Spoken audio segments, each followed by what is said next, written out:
What's going on, hobby family? It is another day. It is another sports card video. Day 2 of allergies/summer cold.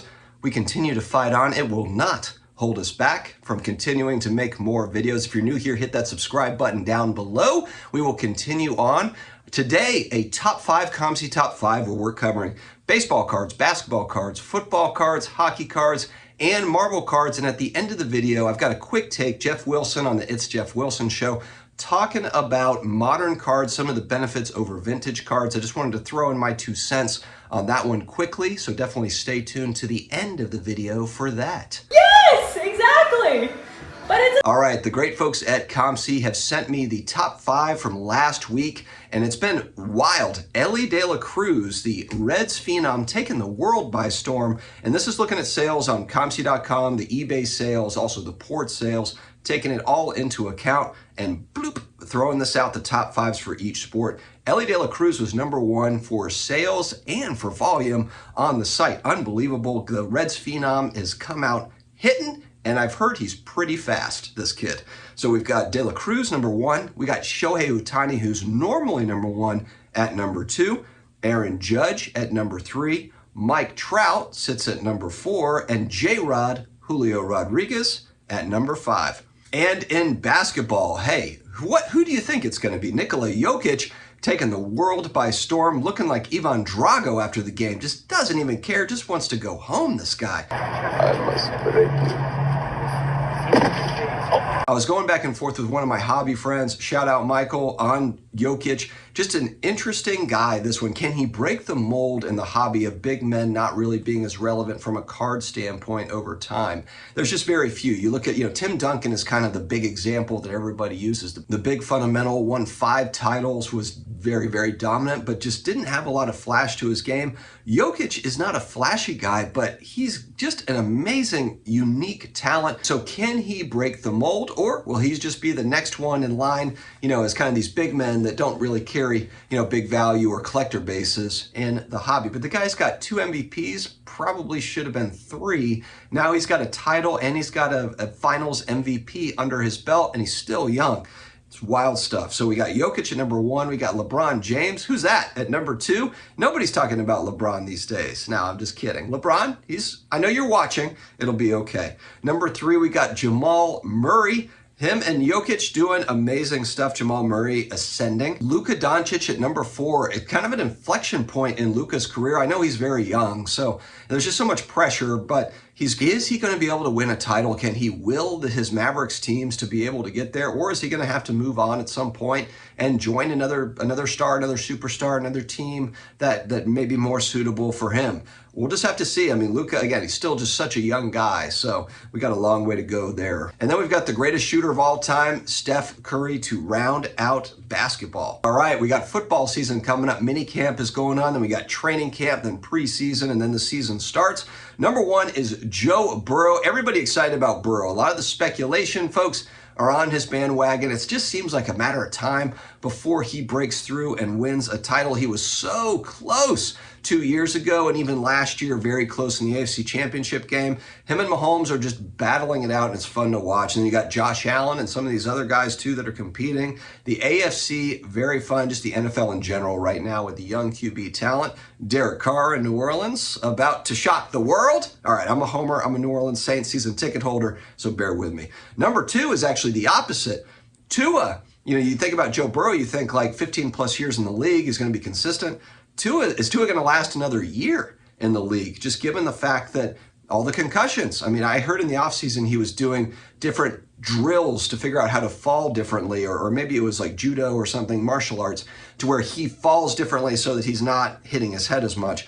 Hopefully Tua can get through it, because he has shown flashes. He's shown talent down there in Miami. So Tua, a lot of speculation on Tua right now. More speculation for #3, Justin Fields. Man, there are people that are buying up Justin Fields, expecting the breakout year to come here. I think in Chicago, we will have to see. Patrick Mahomes II, the best player in the NFL currently, sits at #4. And T-Law's dropped down a little bit. He's been #1 for a while, but again, just a lot of excitement around the Jacksonville Jaguars as we move into the season. All right, hockey, we've got a lot of familiar faces and a couple at the end that aren't as much familiar, at least on this list. Number 1, Sidney Crosby. Number 2, Connor McDavid. Number 3, Alex Ovechkin. Really 3 legends of the game. And then number 4, we got Moritz Seider, forgive me. And then number 5, Kirill Kaprizov. Let me know, hockey fans, who are the last 2? Actually, I think I've gotten explanations from Kirill. I've seen him on the list before. But anyway, interesting stuff. I know we got hockey finals. Wait, did it end? Did Las Vegas win? I think Las Vegas might have won. I need to check the stats. Check it, Frank. Let us know. And last but not least here, we've got Marvel cards, the new Spider-Man movie. Number 1, Miles Morales. Number 2, Spider-Man. Interesting. Number 3, Vision. Number 4, Venom. Number 5, Wolverine. Let me just put this on the record. I am not a big fan of multiple Spider-Mans. You know, Miles Morales, he's a Spider-Man. Peter Parker, the OG, he's a Spider-Man. We got Spider-Man 2099. I'm not a big fan of diluting the character like this, where we've got 10 different Spider-Mans. You know, same thing, I heard someone else is going to be the Venom, like someone's going to get the symbiote suit. Is there going to be 5 Wolverines next? You know, I just don't like it. It's like we're running out of storylines, so let's create 9 different Spider-Man characters and make it a multiverse. I'm just not a fan. I think it's diluting it down. I'm a Peter Parker guy. I'm an OG Spider-Man guy, so I'm sticking with Peter Parker here. I don't really like the direction. I know some people love these movies and blah, blah, blah, whatever. It's just not really my thing. But anyway, that's just me, old man yelling into the sky. All right, lastly, we've got Geoff Wilson on the It's Geoff Wilson show recently, was kind of defending himself a little bit on that Steph Curry trade, $130,000 trade, and he traded some key vintage cards. A misconception right. in the sports card hobby that all vintage cards are rare. Okay. There was a lot of printing of a lot of different years of old card sets going all the way back to the 1909 to 1911 T206 cards. People regard those T206, those pre-war cards, as unbelievably rare and valuable, and I'd love to have one someday. There are over 270,000 T206 cards graded by PSA. That's PSA alone. Right. There's over 270,000 of those cards in existence. Now, granted, that set has a big checklist, many different players, and of course, it was reprinted a whole bunch of times under a bunch of different brand names, different cigarette brands back in, you know, that 1909 through 1911 era. But many of those have survived the last, 115 years and are still around today. One point that he's making that I understand, I think it's valid, is just that a lot of the older vintage cards are not rare. The 33 Gaudy Babe Ruth, the 52 Topps Mantles are just 50s baseball cards in general, 60s baseball cards.